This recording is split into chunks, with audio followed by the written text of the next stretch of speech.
Mối quan hệ mới của Lâm Canh Tân khiến người hâm mộ Triệu Lệ Dĩnh bất mãn, sao không lên tiếng đi?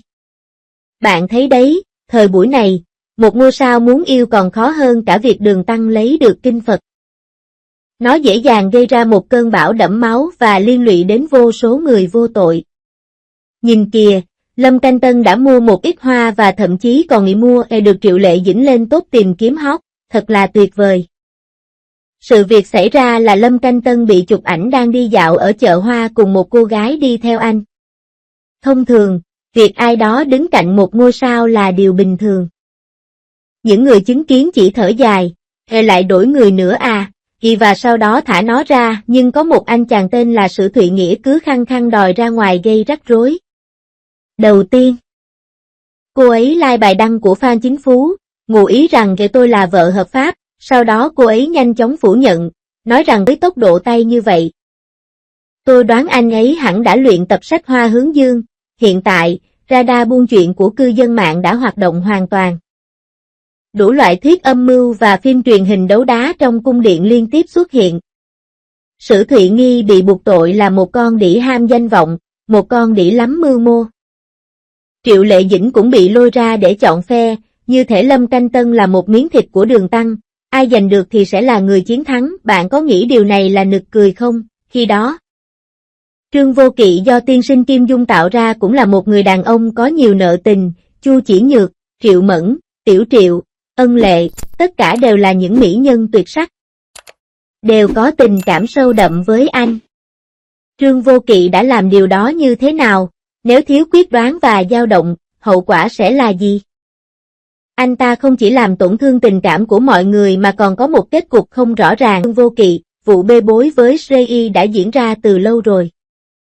Họ nắm tay nhau, xách túi và quẹt thẻ tín dụng.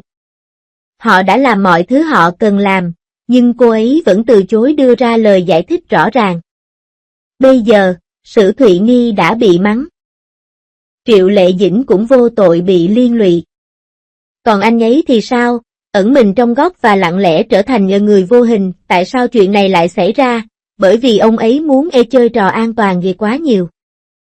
Nếu bạn muốn làm hài lòng tất cả mọi người, bạn sẽ chẳng làm mất lòng ai cả, và cuối cùng, chẳng ai hài lòng cả. Điều này làm tôi nhớ đến một câu thành ngữ, diệt công thích rồng.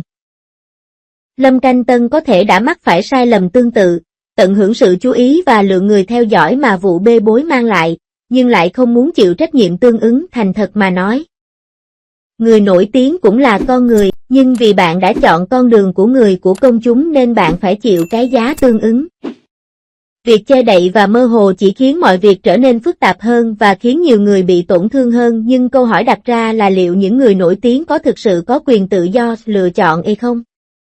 Các công ty môi giới phải cân nhắc đến lợi ích của chính họ, người hâm mộ phải thỏa mãn trí tưởng tượng của họ và dư luận phải tạo ra chủ đề. Dưới tác động của nhiều thế lực khác nhau, đời sống tình cảm của họ thường biến thành một chương trình truyền hình thực tế quy mô lớn, đầy rẫy kịch bản và thói quen. Hình ảnh Lâm Canh Tân và bạn gái Nghi là Thi Thụy Nghi đi mua sắm ở chợ hoa đã bị phát hiện. Chuyện tình này thậm chí còn hấp dẫn hơn cả phim truyền hình. Lâm Canh Tân, thì giấc mơ của 900 triệu cô gái, cuối cùng đã thức tỉnh lần này, và trái tim thủy tinh của những người hâm mộ chính phú của anh đã tan vỡ hồi đó. Rất nhiều người đã phải đấu tranh để giành giật mạng sống. Nhưng giờ đây có vẻ như mọi nỗ lực của họ đều vô ích. Nói về mối quan hệ giữa Lâm Canh Tân và Sử Thụy Nghi thì đã tồn tại từ rất lâu rồi. Trước đó, họ đã cùng nhau đi mua sắm và ăn uống, và mọi tương tác ngọt ngào của họ đều được ghi lại bằng máy ảnh. Siri, sinh năm 1999, là hoa hậu của trường Đại học Nghệ thuật Nam Kinh. Cô cũng đã tham gia các chương trình tài năng và thực sự là một nữ thần da trắng, giàu có và xinh đẹp. Khi hai người này đứng cạnh nhau, họ thực sự là một cặp đôi hoàn hảo. Mặc dù Lâm Canh Tân đã đeo khẩu trang trong sự cố mua hoa, nhưng vóc dáng và trang phục của anh vẫn khiến người hâm mộ dễ dàng nhận ra ngay. Chưa kể đến bằng chứng chắc chắn là chiếc mũ và chiếc xe đó, thật khó có thể chối cãi. Mặc dù người phụ nữ này không để lộ khuôn mặt. khi so sánh với những bức ảnh trước đây của Siri thì mức độ giống nhau lên tới 99. Người hâm mộ chính phú, tôi sẽ không nghe. Tôi không xem.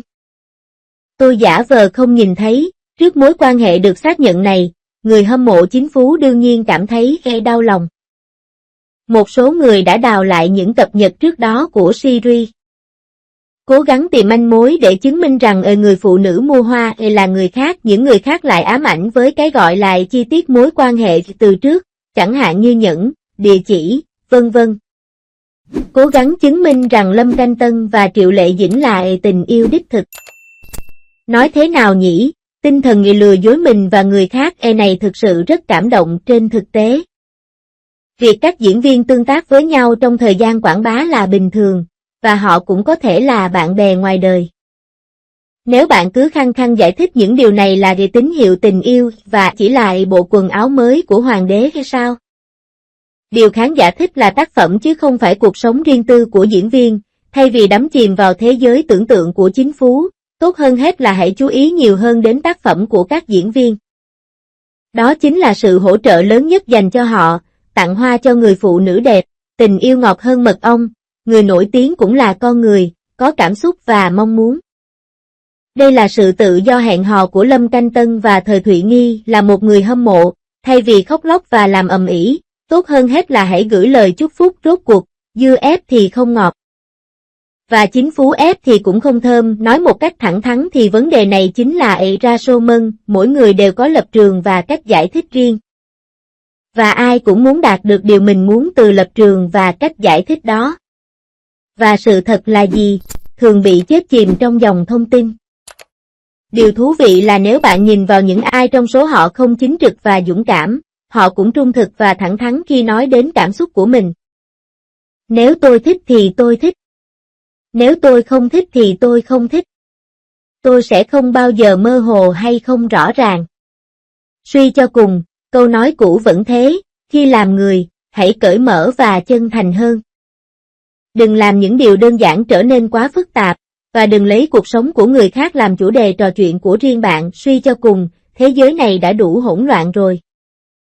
Sẽ tốt hơn nếu ít thủ đoạn và chân thành hơn.